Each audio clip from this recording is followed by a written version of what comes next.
نحمده ونصلي على رسوله الكريم اما بعد۔ تعارف سورہ منافقون۔ اس سورت کا نام سورہ منافقون ہے جو اس کے پہلی آیت میں موجود ہے، اور یہ سورت قرآن پاک کی تلاوت کی ترتیب میں 63ویں نمبر پر ہے، اور نزول کی ترتیب میں اس کا شمار 104 ہے۔ 2 رکوع، 11 آیات، 183 کلمات اور 821 حروف ہیں۔ یہ مدنی صورت ہے۔ گزشتہ صورت میں اللہ تعالیٰ نے فرمایا تھا کہ نبی پاک صلی اللہ علیہ وسلم اللہ کے رسول ہیں جن کو عربوں کی طرف بھی بھیجا گیا اور اجمیوں کی طرف بھی، عربوں کی طرف براہ راست اور باقی دنیا کی طرف صحابہ کے واسطے سے۔ اب اس صورت میں اس بات کا تذکرہ ہے کہ وہیں رہنے والے کچھ لوگ دل سے تو آپ کو رسول نہیں مانتے، پھر بھی زبان سے کہتے ہیں کہ ہم دل سے آپ کو اللہ کا رسول مانتے ہیں، تو یہ جھوٹے لوگ ہیں، یہ منافق ہیں۔ اسی طرح گزشتہ صورت میں یہودیوں کا تذکرہ تھا، اب ان یہودیوں سے دوستی رکھنے والے اور ان سے وفاداری رکھنے والے منافقین کا تذکرہ ہے۔ سورت کا مرکزی عنوان یہ ہے کہ جو دولت مند لوگ ہیں ان کا کیا فریضہ ہے، اور دوسری بات یہ کہ یہ جو منافق لوگ ہیں یہ دل سے ایمان نہیں لاتے لیکن زبان سے کہتے ہیں کہ ہم اللہ کا رسول مانتے ہیں، پھر اس پر قسمیں بھی کھاتے ہیں، وہ جھوٹی قسمیں ہوتی ہیں،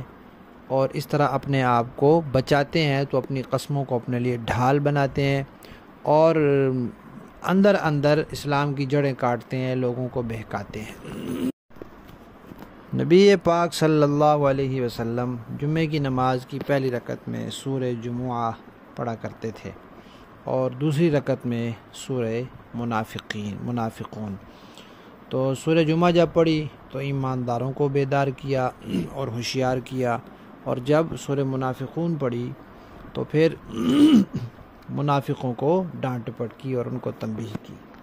انہی منافقین کے بارے میں اللہ تعالیٰ نے فرمایا ہے کہ یہی دشمن ہیں، ان سے ہوشیار رہو اور بچ کر رہو۔ یاد رکھنا چاہیے کہ نفاق کی 2 قسمیں ہیں، منافقت کی 2 قسمیں ہیں۔ منافق 2 طرح کا ہوتا ہے۔ ایک وہ جو عقیدے کا منافق ہوتا ہے، سورت کے شروع میں ان کا تذکرہ ہے، جو دل سے اسلام کو نہیں مانتا۔ دوسرا عملی نفاق ہوتا ہے، اسلام کو مانتا تو ہے دل سے لیکن جو یقین پختہ ہونا چاہیے وہ نہیں ہوتا، اس وجہ سے اس کی عمل میں کوتاہی ہوتی ہے، آخرت سے غافل ہوتا ہے، اللہ کی یاد سے دور ہوتا ہے۔ اور عملی نفاق کیسے پیدا ہوتا ہے؟ مفسرین کرام نے لکھا ہے کہ 3 طرح سے پیدا ہوتا ہے، کہ آدمی پر اس کے نفس کا، دنیا کا، جہالت کا غلبہ ہو جاتا ہے، اور وہ مال، خاندان، اولاد کی محبت میں ڈوب جاتا ہے اور آخرت سے غافل ہو جاتا ہے۔ اور یا پھر یہ کہ وہ اس کو سخت حالات کا سامنا کرنا پڑتا ہے، کوئی پہلے اسلام میں نہیں تھا تو خوشحال تھا، اسلام میں آ گیا تو تنگ دستی آ گئی، یا پیدائشی مسلمان ہے تو وہ کافروں کی حالت سے موازنہ کرتا ہے کہ وہ خوشحالی میں ہے اور میں تنگ دستی میں ہوں، تو اس طرح بھی اس کے دل میں نفاق ہوتا ہے۔ اور تیسری وجہ کافروں کے ساتھ دوستی لگانے کی وجہ سے بھی دل میں نفاق پیدا ہوتا ہے۔ اور ایک واقعہ پیش آیا کہ نبی پاک صلی اللہ علیہ وسلم کو پتہ چلا کہ عرب کے اندر ایک قبیلہ تھا بنو المستلق، ان کے سردار تھے حارث بن زرار۔ پتہ چلا کہ وہ مسلمانوں پر حملے کی تیاری کر رہے ہیں، تو آپ صلی اللہ علیہ وسلم نے حسب معمول ایک صحابی کو تحقیق کے لیے بھیجا، تو انہوں نے آ کر بتایا کہ واقعتاً یہ بات سچی ہے۔ تو آپ صلی اللہ علیہ وسلم نے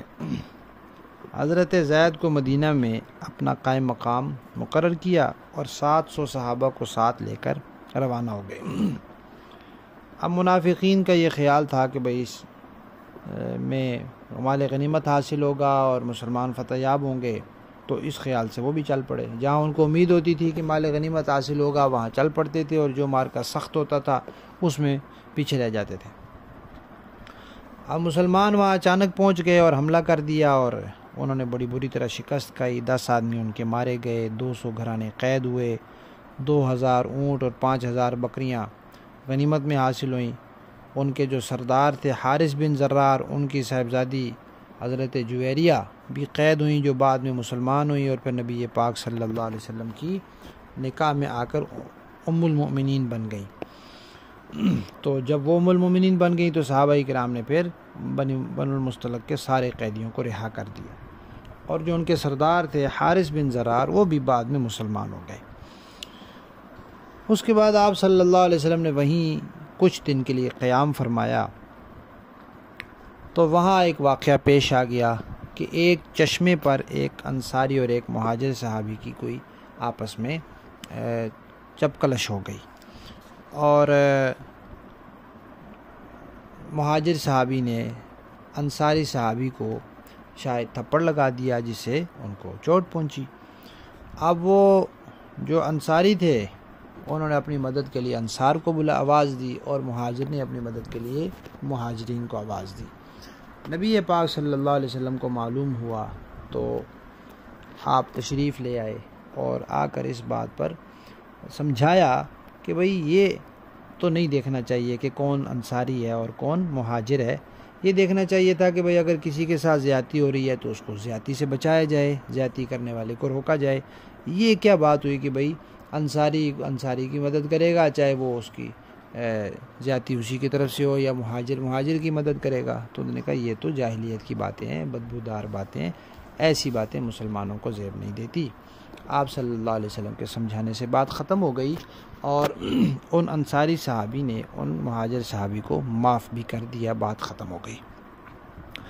لیکن منافقین جو تھے وہ تو موقع کی تلاش میں رہتے تھے، تو منافقین کا سردار تھا عبداللہ بن ابی بن سلول،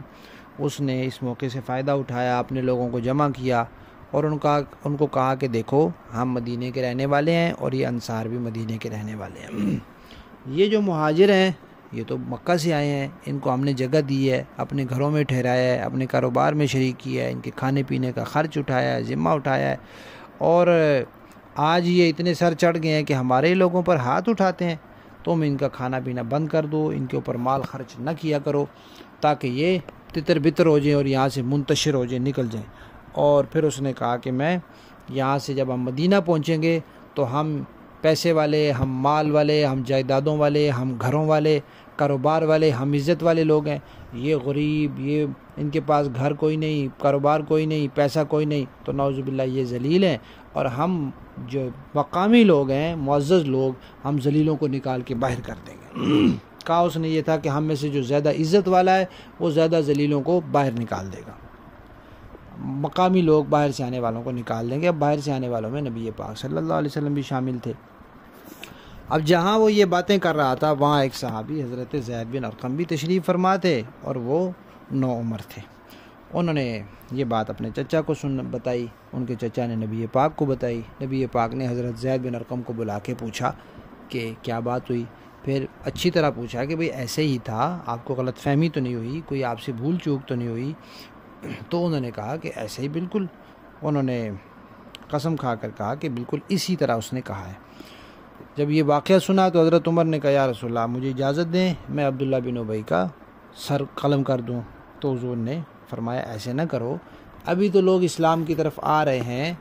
تو اب تحقیق تو ان کو نہیں ہوگی کہ کس وجہ سے قتل کیا گیا، وہ یہ سمجھیں گے کہ محمد اپنے ساتھیوں کو بھی قتل کرتے ہیں، تو لوگ اسلام کی طرف نہیں آئیں گے، ان کے آنے میں رکاوٹ پیدا ہوگی۔ پھر آپ صلی اللہ علیہ وسلم نے فرمایا بھئی چلو یہاں سے کوچ کرو، سفر شروع کر دیا، اور سفر مسلسل جاری رکھا تاکہ لوگ اس بات کو بھول جائیں۔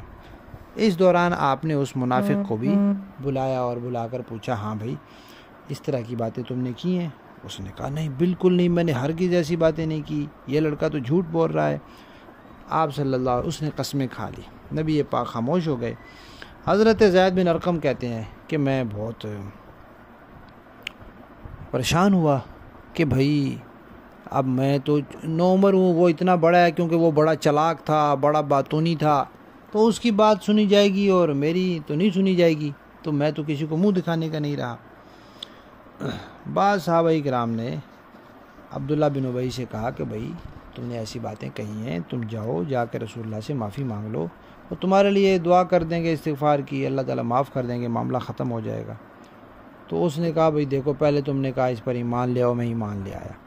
پھر تم لوگوں نے کہا کہ مال کی زکوٰۃ دو، وہ بھی میں نے دے دی، اب تم کیا کہتے ہو کہ میں ان کو سجدے کرنا شروع کر دوں؟ تو اس کے ساتھ لوگوں کی اور ناراضگی بڑھ گئی کہ یہ کیسی کیسی باتیں کرتا ہے۔ اب وہ جب واپس آ رہا تھا،